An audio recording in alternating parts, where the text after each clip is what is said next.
kasih. Waalaikumsalam.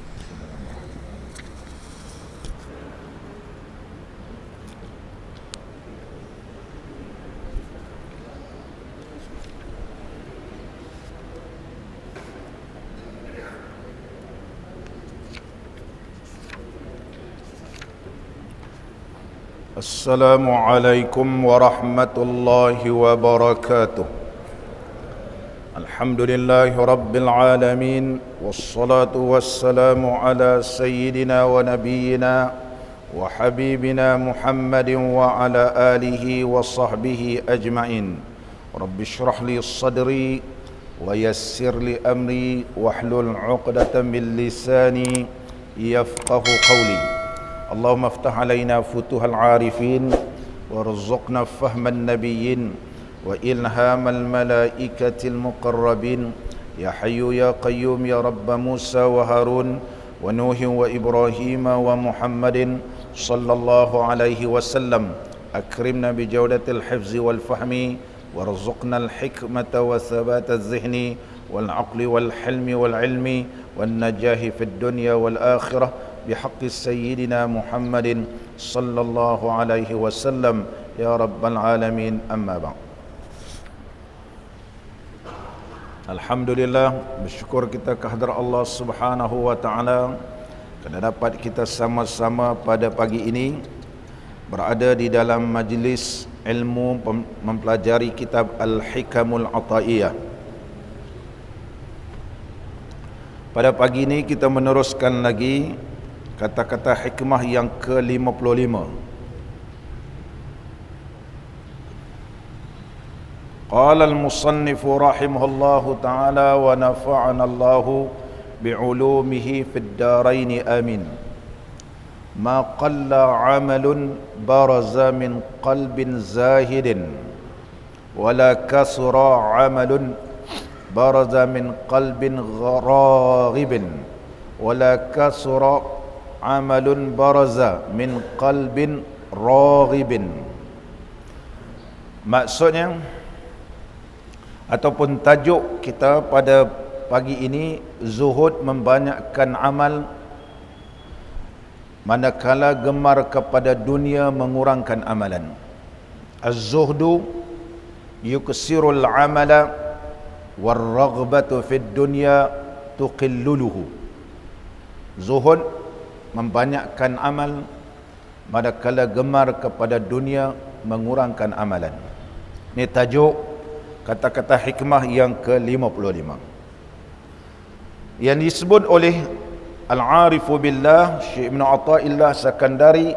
Ma qalla amalun, ma qalla, ma itu nafi, tidak dapat dikirakan sedikit amalan perbuatan yang mana baraza min qalbin zahidin, yang dilakukan daripada hati yang zuhud ataupun hati yang ikhlas, dan tidak dikirakan banyak amalan yang zahir ataupun yang jelas dilakukan oleh seseorang daripada hati yang gemarkan dunia. Walaupun amalan itu sedikit, tapi amalan tersebut ikhlas kepada Allah, datang daripada hati yang zuhud. Apa makna zuhud? Zuhud pada istilah ulama ialah adamul raghbati fi syai' wal hirsu alaih. Tidak gemar kepada sesuatu serta tidak tamak ke atasnya.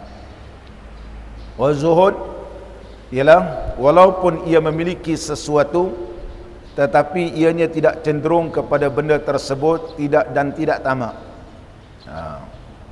Kalau dia terlampau gemar kepada benda tersebut sehingga dia tidak ingat Allah. Kalau orang terlampau gemar kereta, kalau hari ini dia cuci kereta, gemar kereta, dah baru basuh, kemudian dikilatkan, bersih dah, hujan hari ini, dia tak datang sembahyang maghrib naik kereta. Sebab apa? Dia kata dah cuci, dah bersih.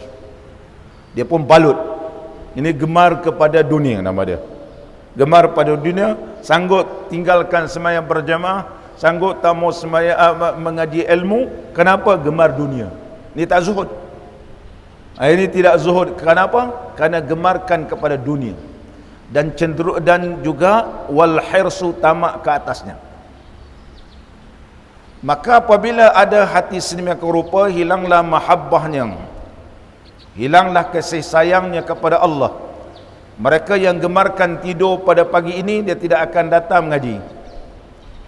Kalau dia gemarkan tidur, dia utamakan tidur daripada utamakan sembahyang berjemaah dan menuntut ilmu, dia tak datang. Mana orang ni tak zuhud. Walaupun pakaian macam orang zuhud, tapi dia tidak zuhud mengikut istilah syarak. Orang zuhud iaitu yang disebut oleh ulama adamul raghbati fi syai'i, tidak gemar kepada suatu, wal hirsi alaih, dan tidak juga tamak ke atasnya. Tidak tamak. Adapun menurut istilah ulama yang lain di kalangan ulama tasawuf, yang dimaksudkan dengan hati yang zuhud ini iaitu bughdu kulli ma yashghalu anillah, benci kepada sesuatu yang menyibukkan ia daripada ingat Allah. Maka kalau ada suatu perkara yang menyebabkan ia tak ingat Allah Ta'ala, dia tak suka benda tu, ini nama dia zuhud. Kalau contohnya dengan menonton drama ni sehingga dia meninggalkan sembahyang maghrib kerana nak tengok drama cerita menantu mak mertua, contohnya anak, sampai sembahyang maghrib dilewatkan drama pukul iaitu waktu maghrib, habis semua orang tengok, contohnya habis orang tengok cerita. Kalau dalam keadaan waktu sembahyang maghrib yang begitu singkat, mengutamakan cerita drama daripada mengutamakan menghadap Allah Ta'ala, hati tak zuhud. Hati ni tak zuhud. Walaupun dia pakai serban, dia pakai jubah, walaupun dia perempuan dia pakai bagus, puasa Senin Khamis dan sebagainya, bab ni dia tak zuhud. Sebab apa? Sebab tanpa iaitu tidak benci kepada sesuatu yang menyibukkan dirinya daripada ingat Allah. Ulama tasawuf menyebut bughdu ma yashghalu, bughdu kulli ma yashghalu anillahi, kemudian wa yahbasu an hadratillah, dan benci kepada sesuatu yang menyebabkan tertahan ianya kembali kepada Allah. Ini orang yang zuhud, nama dia orang yang zuhud. Zuhud ini ianya terserlah kepada benda. Contohnya, tanda mereka yang zuhud sama sahaja di antara emas dan tanah. Yastawi alaihi at-turab waz-zahab. Emas pun kalau dia dapat tak memberikan kesan pada diri dia, begitu juga ianya sama macam tanah juga, tidaklah sampai terpahat dalam hati dan cenderung kepada perkara tersebut. Jeffrey kalau dapat handphone baru sampai terbelek-belek handphone sampai lupa Allah, tak zuhud. Contohnya tak zuhud. Sebelum ni bagus, kerana dapat handphone sampai lupa Allah. Dia sebenarnya benda yang baru, walaupun berharga, tidak ada memberi kesan di dalam hati dia. Ini zuhud juga. Zuhud pada harta. Wa yastawi indahu az-zullu wal 'izzu. Sama sahaja dari sudut kemuliaan dan juga kehinaan. Orang puji dia pun sama, orang hina dia pun sama. Orang kutuk dia sama je. Orang puji dia pun sama je. Dia tidak ada memberi kesan apa-apa dia. Sama ada dia orang kutuk macam-macam, dia tak mengajuk, dia meneruskan perjuangan, meneruskan menuju kepada Allah, tidak ada rasa putus asa dalam menuju ke hadrat Allah Subhanahu wa taala. Ni orang zuhud nama dia. Zuhud. Sama sahaja di antara diberi ataupun tidak. diberikan ataupun tidak. Sama ada orang beri ataupun tidak, sama je. Kenapa yang memberi itu adalah daripada petunjuk daripada Allah, yang menghalang itu juga petunjuk daripada Allah. Oleh sebab itulah Allah Subhanahu wa taala bersifat dengan sifat kesempurnaan. Di antara sifat Allah ialah sifat iaitu sifatul af'al. Di antara sifat af'al Allah iaitu memberi dan juga menghalang, iaitu al-mani' wal mu'ti. Allah lah yang memberi dan Allah juga yang menghalang. Oleh sebab itu, contohnya kita ni minta banyak dekat Allah, ada benda yang mana Allah tak beri lagi. Adakah permintaan kita yang kita minta macam-macam ni Allah tak beri? Bahawa Allah bersifat dengan sifat kekurangan? Kita minta sihat tapi tak sihat, sebab tu minta Allah bagilah, sebab Allah memperkenankan doanya. Berapa ramai hamba Allah yang minta ke Allah, Allah tak bagi sekarang ni. Adakah ianya menggugatkan kesempurnaan Allah? Tidak. Sebab apa? Di antara sifat yang kita pelajari ialah sifatul af'al, sifat af'al Allah. Di antara sifat af'al Allah ialah Allah pemberi dan Allah juga menghalang. Jadi Allah halangkan kita mendapat sesuatu yang kita minta, tidak menunjukkan bahawa Allah itu lemah, tidak menunjukkan Allah itu bersifat kekurangan, tapi itu sifat af'al Allah. Sifat af'al yang kita belajar dalam ilmu tauhid, kita belajar sifat, ada sifat subutiyah, ada sifat dinamakan sifat wujudiyah, ada dinamakan sifat af'al, ada dinamakan sifat zat. Ini menunjukkan bahawa menunjukkan kepada zat, ada yang menunjukkan kepada zat, ada yang menunjukkan juga sifat wujudiyah dan sifat subutiyah dan sifatul af'al. Sifatul af'al menunjukkan bahawa Allah Subhanahu wa taala tidak bersifat dengan sifat kekurangan. Sifat tidak menunjukkan. Ini kita bahas dalam ilmu tauhid, yang kita pelajari dalam ilmu tauhid dalam sifatul af'al. Sifatul af'al. Muslimin dan muslimat yang dirahmati oleh Allah. Dan seterusnya, ma qalla amalun baraza min qalbin zahidin.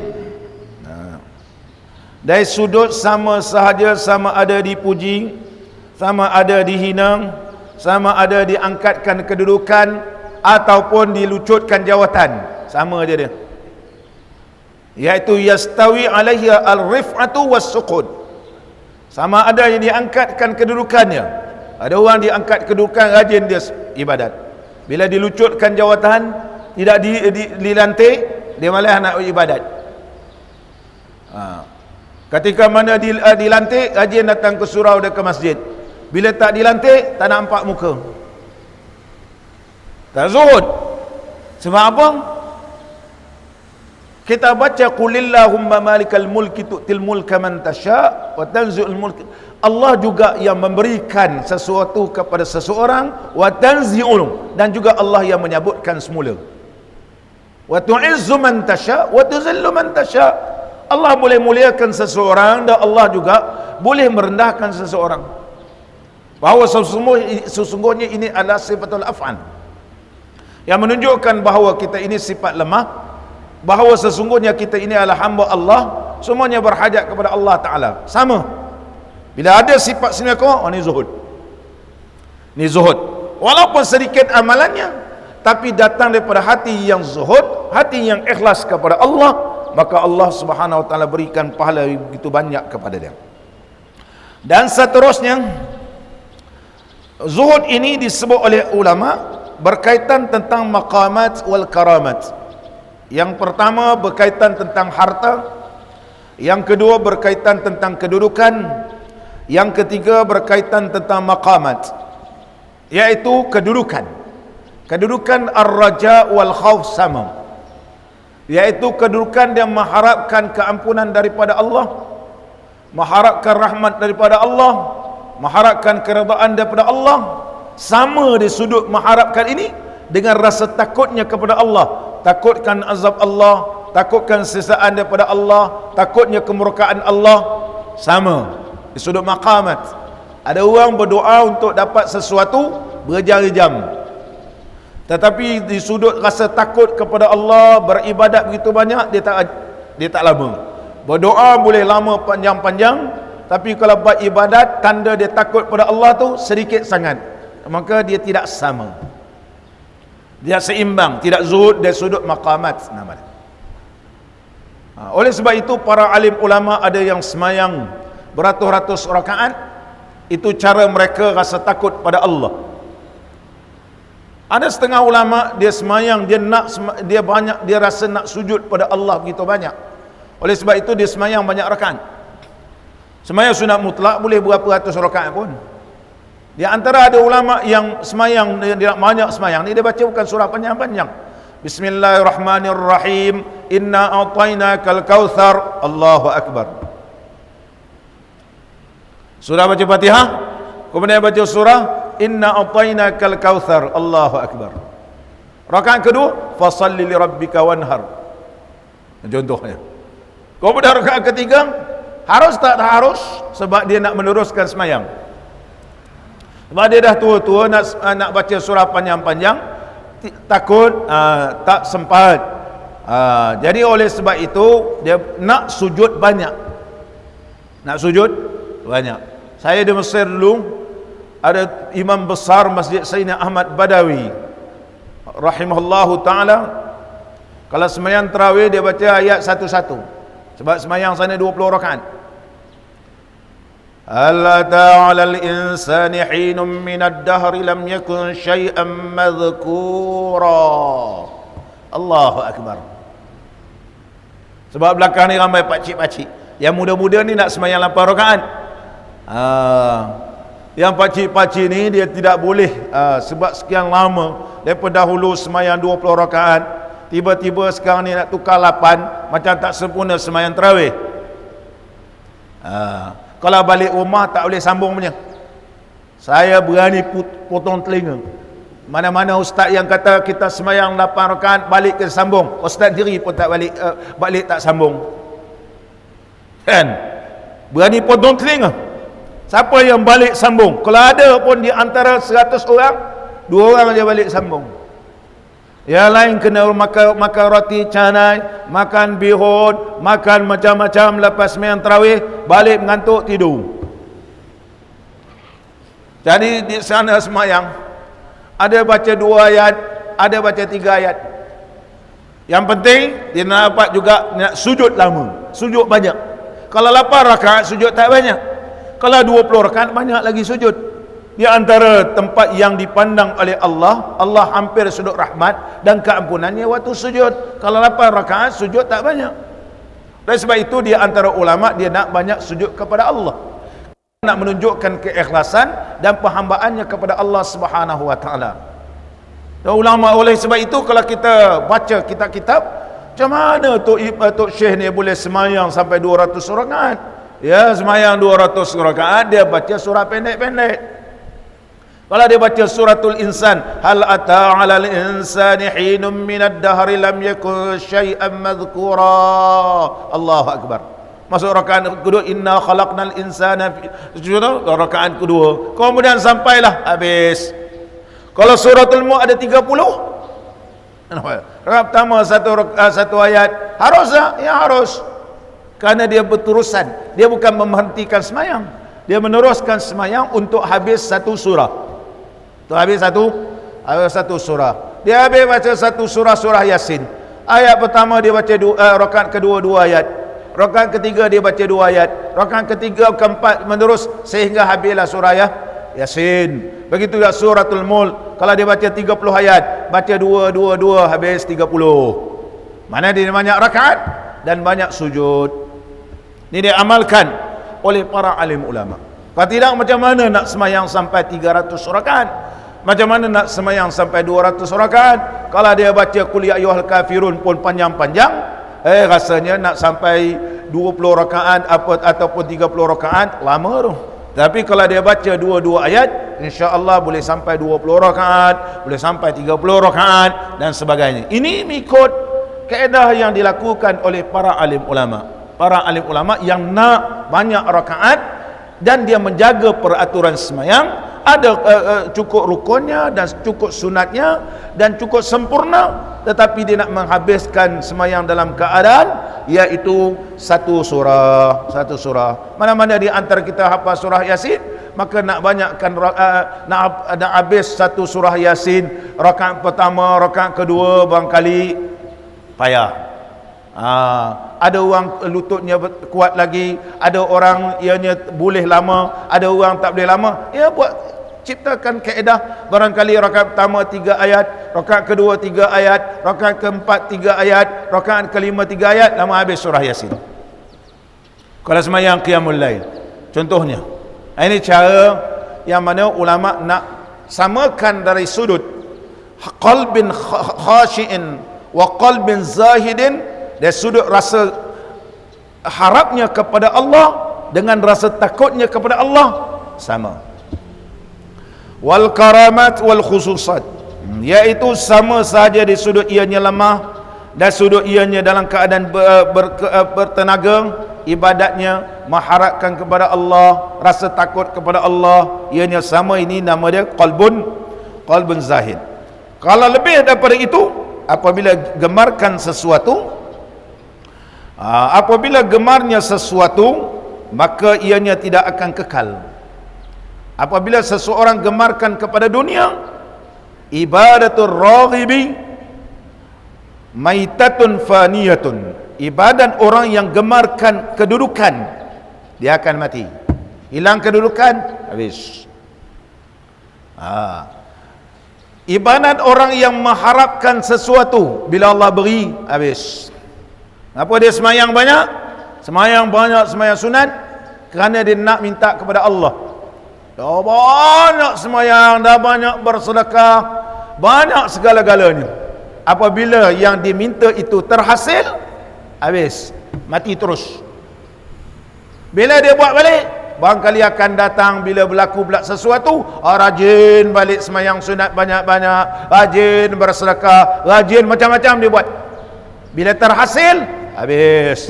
Oleh sebab itu Syekh menyebut dalam kitab-kitab ini, apabila seseorang tu gemarkan kepada dunia, maka ianya tidak akan jadi banyak.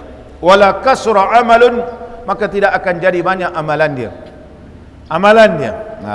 Baraza min qalbin raghibin, sehingga ulama menyebut ibadatul raghibi maitatun, ibadat orang yang gemarkan kepada sesuatu, gemarkan kepada harta, gemarkan kepada dudukan, gemarkan kepada maqamat. Contohnya, seseorang ni berzikir banyak kerana nak kedudukan Allah beri. Nampak benda-benda gaib, nampak benda-benda pelik. Orang kuat berzikir lepas semayang asar sampai dekat maghrib pun habis, macam-macam dia bawa zikir. Bila dapat sesuatu, dia seronok. Bila dah buat tak dapat apa-apa, dia putus asa. Dia kata, kiai ni kata inilah, syekh ni kata begini, tapi saya dah amal lebih setahun dah, tak dapat apa pun. Nampak ni? Ibadat dia bukan daripada hati yang bersih, tapi gemarkan sesuatu nak dapat sekian-sekian, habis. Ada orang selawat, syekh ni kata amalah selawat dalam YouTube macam-macam. Amalkan selawat ini, nescaya bermimpi dengan Nabi sallallahu alaihi wasallam. Amalkan hari ini, hari besok, apa semua. Nak sekarang saya ijazahkan.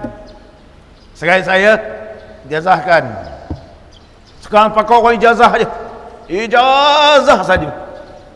Rata-rata orang ijazah. Mudah sangat mengijazahkan. Zaman dahulu tak ada dengar ijazah ni, kecuali orang yang betul-betul nak. Kerana nak menjagakan di sudut ilmu supaya tidak dipermain-mainkan. Ilmu ni perlu dijaga. Oleh sebab itu Nabi SAW memberikan ijazah zikir kepada para sahabat di dalam Kaabah, tidak secara umum. Tidak secara umum, kerana ada benda-benda yang betul-betul orang ni nak, baru kita bagi. Kalau kita sekarang ni ceramah nak glamour, bagi ijazah. Ijazah ini dia. Ramai ni, yang ramai-ramai ni, bila kita bagi kertas, ada yang campak tepi-tepi ni, lipat-lipat masuk dalam poket, balik ke dalam kereta, letaklah tak mana-mana. Dia bukan bersungguh-sungguh. Tak bersungguh-sungguh. Maka ilmu yang kita curahkan tidak memberi apa-apa faedah. Sebab dia tak bersungguh-sungguh.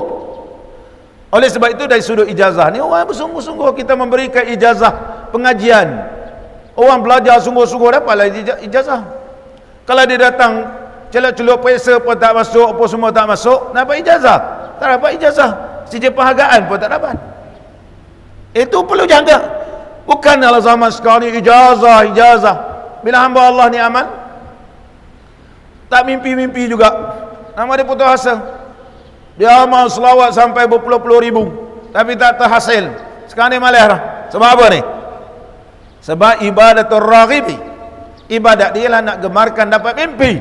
Bukan mendapat gemarkan kerana cinta kepada Allah, cinta kepada Rasul sallallahu alaihi wasallam, mendapatkan rahmat dan mendapatkan kedudukan yang Allah berikan keredaannya. Tetapi nak mendapatkan sesuatu, dia akan putus asa. Sebab itu Tun Syekh menyebut ibadatul raghibi maitatun atau mayyitatun faniyatun. Ibadat orang yang gemarkan kepada sesuatu umpama mati yang hancur habis. Manakala ibadatul zahidi hayyatun baqiyatun, iaitu hayyun, ibadat orang yang zuhud, ia akan hidup kekal selama-lamanya. Hidup yang kekal selama-lamanya. Muslimin dan muslimat yang dirahmati oleh Allah. Oleh sebab itu Sayyidina Ali radhiyallahu an berkata, rujuk kitab kita. Sayyidina Ali radhiyallahu an berkata, kunu liqabulil amali ashaddu ihtimaman minkum bil amal fa innahu la yuqbalu amalun ma'at taqawi wa kaifa yaqillu amalun yutaqabbalu. Sayyidina Ali radhiyallahu an berkata, tumpahkan semua hasrat keinginanmu kepada usaha untuk menerima, untuk diterimanya amal perbuatanmu, sebab tidak dapat dianggap kecil sedikit amalan perbuatan yang diterima oleh Allah. Tuan Syekh ini diringkaskan kata Sayyidina Ali. Sayyidina Ali radhiyallahu an berkata, kunu, jadilah kamu sekalian, liqabulil amali, jadilah kesekalian kamu, jadi apa? Iaitu bersedia melakukan amalan liqabulil amal, bagi amalan yang diterima, asyaddu ihtimaman, bersungguh-sungguh daripada kamu ketika beramal, walaupun sedikit. Kita buat walaupun sedikit, tapi sungguh-sungguh daripada hati yang betul-betul ikhlas kepada Allah. Fa innahu la yuqbalu amalun, sesungguhnya tidak diterima amalan. Amalan tidak akan diterima melainkan orang yang ma'at taqwa, berserta taqwa, melainkan berserta dengan taqwa. Ataupun tidak diterima amalan ma'at taqawi, tidak diterima amalan berserta bersungguh-sungguh tetapi hati tidak ikhlas. Wa kaifa yuqillu amalun, bagaimana satu amalan yang sedikit yutaqabbalu tetapi diterima, itu adalah lebih baik daripada amalan yang banyak tapi tidak memberi apa-apa faedah. Oleh sebab itulah Syekh kita memetik pandangan Sayyidina Ali radhiyallahu anhu. Ini berdasarkan firman Allah Subhanahu wa taala, innama yataqabbalu Allahu minal muttaqin, sesungguhnya Allah Ta'ala hanya menerima amal perbuatan dari orang yang benar-benar bertakwa. Muttaqin ialah orang yang bertakwa, isim fa'il. Isim fa'il dalam bahasa Arab, isim fa'il. Ittaqa yattaqi, muttaqi. Ittaqa yattaqi, muttaqi. Jamak dia muttaqin ataupun muttaqun. Sesungguhnya Allah menerima daripada orang yang benar-benar bertakwa, dalam braket ikhlas baginya dan tepat menurut ajarannya. Takwa ni dia ambil kalimah waqaf, jaga. Contohnya kata Sayyidina Abu Hurairah radhiyallahu anhu, Apabila kamu lalu dari kawasan yang banyak duri, maka kamu akan jaga. Itulah umpama orang bertakwa. Banyak rintangan. Banyak rintangan. Rintangan ni. Bila banyak rintangan dia boleh jaga benda ni, ini orang bertakwa. Kita di hadapan kita banyak benda-benda maksiat. Ada saya orang tunjuk YouTube semalam, ada seorang asalnya dia mengaji pondok daripada kecil lagi ngaji pondok di Kelantan. Umur 12 tahun dah hafal Quran. Kemudian dia ambil SPM. Sekarang dia berkhidmat sebagai anggota polis. Tapi pilotnya. Sijilnya Masya Allah. Sekali boleh buat dua. Dia boleh buat dua. Hebat dia ni. Sekarang buat PhD pun dua. Satu bidang agama, satu bukan bidang agama. Ini otak geliga. Sekali serentak. Sarjana muda serentak, sarjana serentak. Woi. Dia kata satu hari macam mana boleh jaga Quran? Macam mana boleh jaga Quran? Quran ni. Dia boleh ingat sampai sekarang. Peruntukan masa untuk mengulang Quran. Dia kata bukan dia nak tunjuk dia ni bagus, tapi kita tengok riak muka dia memang ikhlas. Satu hari saya berjalan, tak silap saya dia cerita dia pergi berjalan bersama isteri, ternampak perempuan kainnya berbelah, dia pun tertengok balik, dia ulang Quran 5 juzuk dia hilang. Ulang-ulang hilang 5 juzuk. Kau main macam mana? Patut kita hilang terus. Dia ternampak dia kata balik, dia ulang Quran 5 juzuk dia hilang. Saya kata memang Allah jaga dia. Memang Allah jaga kita. Kita mata pun tak jaga, mana kita bukan takwa. Kita tidak menjaga pandangan mata, kita tak menjaga dari sudut perkataan, kita tak menjaga sudut telinga kita. Allahu Akbar, kita bukan muttaqin. Orang yang muttaqin ialah orang yang pelihara benda ni. Oleh sebab itu Allah berjaya dia. Budak pondok ngaji tahfiz dua-dua sekali boleh habis. Serentak. Bukan bidang agama, kemudian agama. Sekarang ni PhD pun usuluddin. Allahu Akbar. Ini hebat. Ini gifted orang kata, pemberian daripada Allah Subhanahu wa taala. Ini kena tunjukkan orang yang beragama, orang yang ada Quran, Allah pelihara dia. Saya masa di Azhar dulu, syarat mesti hafal Quran. Apa syarat mesti hafal Quran?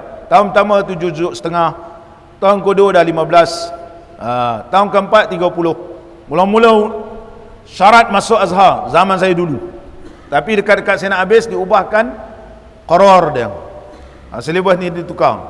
Kenapa? Syekh Abdul Fattah Syekh kata, Rektor Azhar, kalau kamu ada Quran, semua dia tarik habis. Kalau kau tak ada Quran, tak ada. Orang Malaysia tu yang balik lingkup. Sebab zaman dulu susah nak lulus. Kita kata apa belajar Azhar sampai dekat 20 tahun. Kita kata apa, pergilah belajar. Surah Yasin pun payah nak ingat, apatah lagi 30 juzuk. Kita bukan daripada awal hafal Quran. Silibus kita di Malaysia ni bukan hafal Quran. Sekarang ni kalau ambil stam, kemudian nak masuk stam, apa surah sejadah dengan suratul insan. Ni dah habis stam, nak pergi Azhar. Macam mana dah? Habis stam, pergi Azhar. Lingkup. Tahun pertama tak lulus Quran, tahun kedua tak lulus Quran. Sebab silibus kita ni tidak menjuruskan begitu.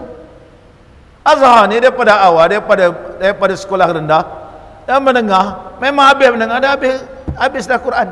Semua studentnya habis sahaja sekolah menengah, semua hafal Quran. Kawan-kawan yang masuk semua hafal Quran dah. Orang Arab syarat masuk Azhar mesti hafal Quran. Kita orang Malaysia ni tak hafal Quran. Tumpu sana, tumpu sini, macam-macam, tukar sana, tukar sini, habis. Oleh sebab itu sekarang pun kemasukan pelajar kita nak masuk Azhar pun dah disekat.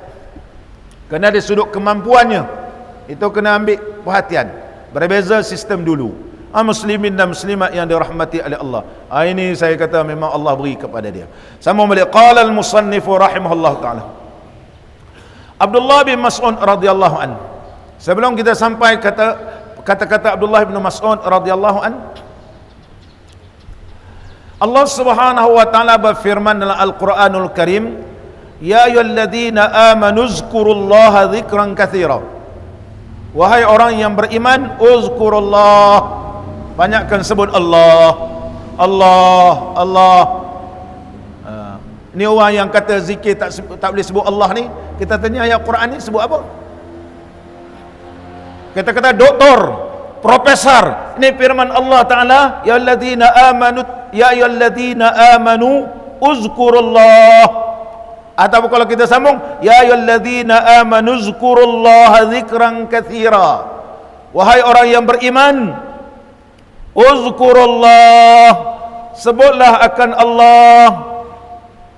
Yang tak boleh zikir Allah ni, doktor punya dalil mana? Pergi tanya Tok Syekh. Saya sudah tanya Tok Syekh, saya tidak ada dalam hadis. Tok Syekh kau tengok hadis kah, tengok Quran? Quran.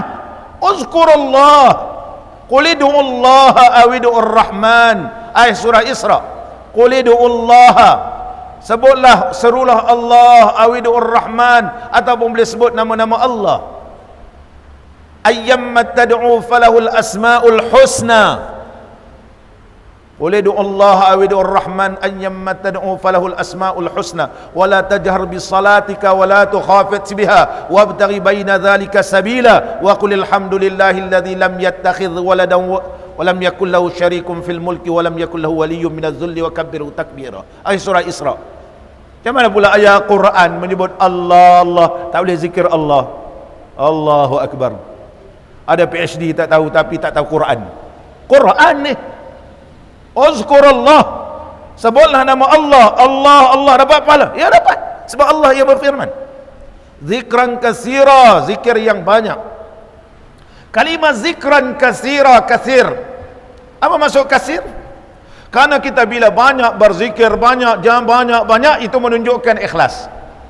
Orang tak ikhlas, dia zikir sekejap je, zikir dia jadi ada orang belah-belah utara kata jumuh, dia jadi malal bahasa Arab, dia jadi tak semangat dah, dia jadi jemu lah dah, zikir. Itu tanda orang tak ikhlas, tak min qalbin zahidin. Oleh sebab itu Allah menyebut uzkurullaha dzikran katsiran, menyebut iaitu dengan zikir yang banyak, katsir, zikran katsiran. Katsir ini menunjukkan itulah qalbin zahid. Bila orang ni banyak berzikir, banyak, maka itulah dia menunjukkan bahawa keikhlasannya. Kalau orang tidak ikhlas, dia tak akan boleh zikir banyak. Inilah sebagai huraian apa yang telah disebutkan oleh Sayyidina Ali radhiyallahu anhu. Kemudian Abdullah bin Mas'ud radhiyallahu anhu berkata, rak'atani min zahidin alimin khairun min ibadatil muta'abbidina al-mujtahidina ila akhirid dahri abadan sarmada. Maksudnya, berkata Abdullah ibnu Mas'ud radhiyallahu anhu, dua rakaat yang dilakukan oleh seorang yang alim, yang mengerti dan ikhlas, tidak rakuskan kepada dunia, lebih baik daripada ibadat orang ahli ibadat sepanjang malam. Rakaatani min zahidin, dua rakaat daripada orang yang zuhud, tak gemarkan dunia. Alimin, alim tersudut, alim di sudut mengenal Allah. Bukan alim ni ramai orang alim, tapi alim di sudut kenal Allah. Dia takbir ni memang takbir menyebut Allah, Allah yang maha besar, lain tak ada besar. Kalau takbir ihram tetapi ingat benda lain, ingat macam-macam, maka dia tidak alim di sudut mengenal Allah. Dia alim di sudut mengenal Allah, bacaan dalam sembahyang yang dia baca ni memang dia kenal Allah. Alhamdulillahi Rabbil Alamin, segala puji adalah sebenarnya bagi Allah. Puji-puji sebelum ni kita banyak puji orang, kita mengaku depan Allah, puji yang sebenarnya memang adalah selayaknya sepatutnya bagi Engkau ya Allah, yang mentadbir segala alam, alim. Bila dia alim tentang perkara tersebut, zahid, hatinya memang tulus ikhlas kepada Allah, itu lebih baik. Walaupun 2 rakaat daripada beribadat orang yang bersungguh-sungguh ibadat sehingga meninggal dunia abadan sarmadan selama-lama, tetapi hatinya cenderung kepada dunia, tapi ianya tidak alim, tidak kenal Allah. Banyak semayang tapi ada sifat riak, banyak semayang suka kutuk orang, banyak semayang pandang lekeh ke orang, banyak semayang suka cakap benda-benda yang kotor. Kita kata, kita pun kadang-kadang susah hati. Nampak dia macam tuan guru, tuan guru, tapi kalau dia mau orang maki orang, tak nampak macam tuan guru. Kita kata ni ulama tasawuf, tapi kita disebab kita mengaji dengan dia, bila kita lawan, dia lawan kita pula lagi dia keluarkan bahasa. Jadi kita pun tidak boleh menjadikan sebagai mursyid bagi kita. Oleh sebab itu dalam kitab yang kita akan baca akan datang, siapakah guru mursyid? Guru mursyid, guru kita ni jadi contoh kat kita. Dari sudut perkataannya, dari sudut perbuatannya, dari sudut segala, ini mursyid. Yang dia boleh mentarbiahkan diri kita dan mentarbiahkan hati. Apa syarat-syarat guru mursyid? Yang kita akan baca dalam kitab tazkir nanti. Itu guru mursyid. Jadi berdasarkan kata Abdullah bin Mas'ud radhiyallahu an, walaupun banyak beribadat tapi tidak mencerminkan ahli ibadat. Kalau dia seorang bapa, tidak mencerminkan sebagai bapa yang mursyid. Kalau seorang contohnya suami, hatinya nama Allah, isteri dia makan hati. Suami ustaz, suami orang panggil tuan guru, tapi dengan isteri ni Masya Allah, bahasa tak pernah yang baik. Kalau nak ikutkan, isteri kata dah lama saya minta cerai dah ustaz, mengenangkan ustaz je. Dia kata, nanti malu ustaz kalau saya minta bercerai, saya jaga, biarlah saya tanggung sampai saya bawa sampai saya mati. Bapa ustaz, suami ustaz, suami orang panggil tuan guru, suami orang panggil ianya wali Allah, tapi isteri ni makan hati. Isteri makan hati. Kenapa? Kerana dia tidak mursyid. Mursyid. Dia tak ikut sebagaimana Nabi SAW bermula daripada ahli keluarga sehingga kepada umat ni, menjadi contoh. Ini yang perlu kita jaga, yang disebut oleh pengarang kitab kita ni, walaupun banyak beribadat tapi mata tak jaga, mulut tak jaga, telinga tak jaga, tak ada faedah. Walaupun 2 rakaat kita lakukan, tetapi memberi kesan kepada kita macam seorang anak kita ni yang boleh berjaya ni, terpandang betih perempuan, hilang 5 juzuk. Allahu Akbar. Kita lebih daripada betih tengok, patutlah habis. Surah Yasin sampai sekarang tak apa-apa. Ingat pangkal lupa ujung. Sebab apa?